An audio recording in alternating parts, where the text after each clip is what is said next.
What's up, guys? My name is Christoph and welcome back to another episode of What Would You Do? In this series, we analyze a pro player, point out a situation, and ask you guys, what would you do in their shoes? We noticed you guys really like the series and we decided to do another one. And today, we're going to be looking at one of England's top competitors, Fnatic Verox. Most recently, Verox finished third place in the EU solo hype night, and while it isn't too serious of an event, he still made a ton of big brain decisions and nutty plays to earn him that top spot. This guy is a real winner. Let's see how he does it. And as always, my question today for you guys is, what are you looking forward to most in Season 2? Is it the new POIs to get added, new weapons, or something else? Let us know in the comments down below. And you guys know the drill. If you're looking to step up your game this season, then go to ProGuides.com and find your pro coach right now. They'll help you start winning more games immediately. All right, let's jump right in. So Verox likes to land at Dirty Docks, a spot we don't see too many pros using. I don't know why it's not more popular because we're pretty sure that Dirty Docks has one of the highest survival rates out of all the POIs. It's got a ton of loot, plentiful materials, and an area to fish at. Plus, its remote location keeps it very safe from potential flanks, making it a better spot than most of us would believe. So here, Verox goes for an aggressive chest, and while he gets a tag in, it doesn't really lead to anything. So he continues his loot route. As you can see here, he's got his pathing down to a T. That's what comes with all the experience for landing here. Choosing and landing at a single spot every time is so crucial if you want to learn the ins and outs, making it past the early game. So if you're not already landing at the same spot every time, make that change. Trust me, it's for the better. Alright, so after an early kill, Verox continues farming, hitting up those juicy wood pallets, when suddenly, he gets flanked by another player above him. He's exposed standing behind the fence, but with some quick reactions, he edits to move away from it. And after a decent shot, he cracks this guy's shield. Now Verox is in his box with the enemy right at his doorstep. Verox has got 6 health and a dream. And right here, he sees the enemy pull out their pickaxe and start swinging. So the question is, should he try to edit out the top of his ceiling and crank up to use his medkit, or should he go for an edit play into a pump shot? Let me know what you guys think. The right move here is to go for the edit play. With a 10-second cast timer on medkits, there's no way Verox would be allowed to use it. The enemy here is relentless, but with a well-timed quick edit, he can get a pump shot off on this guy while they're trying to do a wall replace. Because if he can catch them with their pickaxe out, they won't be able to retaliate with anything. That's exactly what he does, and it's enough to end his opponent's run. And then, wow, look at that. Verox's aim with that shotty is just insane. I wish I was that good. So with that kill, Verox has cleared out Dirty. He's of course going to continue farming and looting what chests haven't been opened yet. But just skipping ahead here for a little bit, the zone luckily ends up in Verox's favor, so he doesn't necessarily need to rotate anytime soon. Still, with all that loot already gathered, should he head out? What would you do? Would you rotate out of Dirty Docks to look for more kills, or would you stay, continue farming, then use the upgrade bench on some of your weapons? Okay, so I know most of you guys have got the answer for this one. That's right, you should continue gathering mats to hit up that upgrade bench. These things were pretty decent before, but ever since they got buffed to require less materials, they are game changers. You're gonna see Verox upgrade 2 weapons here, the blue pump and the blue burst rifle.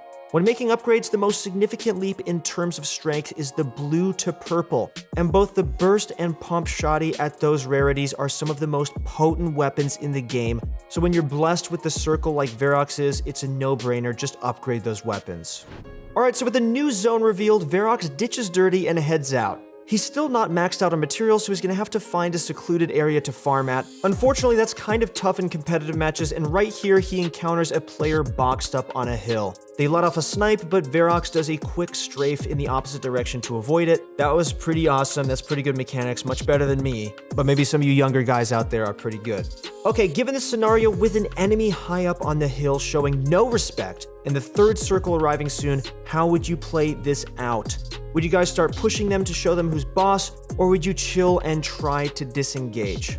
What Verox does smartly is disengage. Here are a few reasons why. First, the dude is way up on a hill, like 5 stories above him. Being all the way down that low and low ground is just not good at all. I'm not saying that he couldn't potentially get the kill, but even if he did go for it, he'd have to commit way too much. Materials, healing items, and the shields he has on already would all be potentially used up, all for a fight that he doesn't have an advantage in.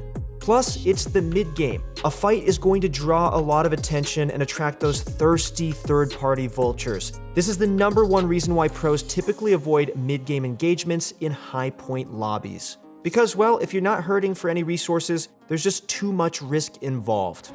Alright, so scrubbing through, we don't see a lot happen during the next 5 minutes. He pretty much just farms and then boxes up near the center of the circle to wait for the next one. For the second and third zones, playing in the center is actually your best bet to be in the next one, precisely where he positions here. Circle 4 ends up coming around, and while he has a bit to run, it's not too far off. However, do you see those supply drops? They seem really enticing, but given his current loadout and the rest of the situation, what would you do here? Would you ignore the supply drops and keep moving, or would you head over and then try and open them? Okay, so the answer was ignore the supply drops. Considering Verox already has a nearly completed kit, there's no point for him to go out of the way to get those drops. You'll even see some other players end up opening them both, so it was a smart choice to avoid the potential encounter and just make this rotation zone easy. Early rotations are critical if you want to survive in these late game circles, and no matter how enticing a kill can be for some loot, rotating is the #1 priority. Make sure to set up shop before anyone else and get those advantages while everyone is rotating in late. Okay, so jumping ahead guys, Verox is making a tunnel into the zone where he hears a player below him. He lands a meaty shot on them and then drops down to see if he can finish them off. But suddenly, he gets shot from behind. While a third party now joined in the fight, would you disengage and leave this guy alone, or would you guys stay committed and then go for the elim? Okay, so while this does not seem very fun, and sometimes maybe someone would call you a coward, the correct answer here is to disengage. Not only is there an opponent set up in the safe zone waiting to tear Verox a new one, but the storm's also beginning to close in. If he continues to fight in this area, he'll have to finish off that player while also worrying about 2 external factors. Given his material count, ammo, and stacks of shield all being satisfactory, he doesn't need to get this kill. Instead, it's just better to leave that guy alone and then just continue on with the rotation. Alright, so if we fast forward a bit, we'll see Verox still at 4 kills. That's because he's been prioritizing his quick rotations and staying alive, but when he gets close to that storm, that's when he sees a small pile of loot up ahead.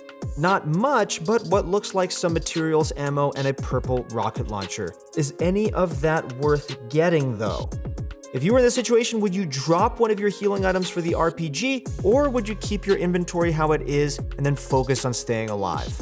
Alright, so I can tell you guys what Verox does. He drops his big pot and then goes for the rocket launcher. This item is one of the most dominant weapons in the game, and during a competitive endgame, boy does it shine. The tight circles make its splash damage insanely effective at picking up elims, and even when you don't have the best angle, you can use it with your shotgun to combo for some free damage on boxed up players. That's what Verox does a couple of times, and while it doesn't get him any direct kills, every bit of damage matters.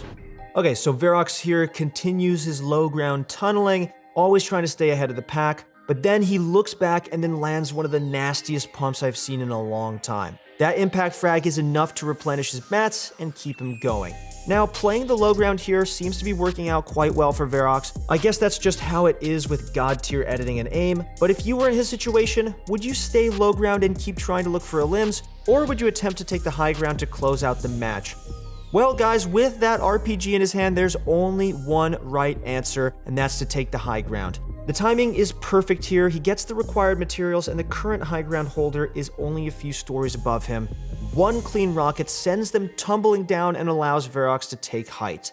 Here's where you see that RPG doing absolute work. Firing down below, it nets him a kill, and everyone that tries to build up and contest gets denied. No doubt, it's the most influential weapon in the endgame, and always pick it up.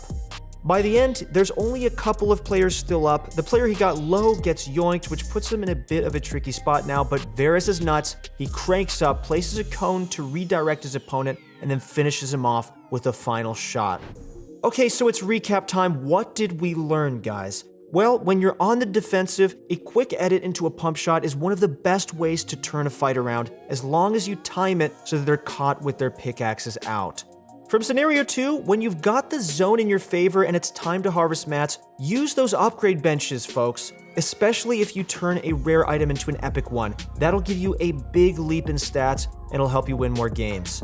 Okay, from scenario 3, typically you don't want to take fights during the mid-game. They often end in disaster, and it's always better to play for the end game, unless you're absolutely sure you can get the kill.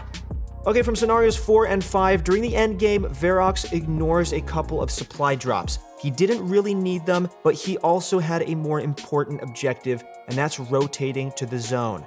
Don't get distracted when you need to rotate, since getting into the zone is crucial for surviving the late game.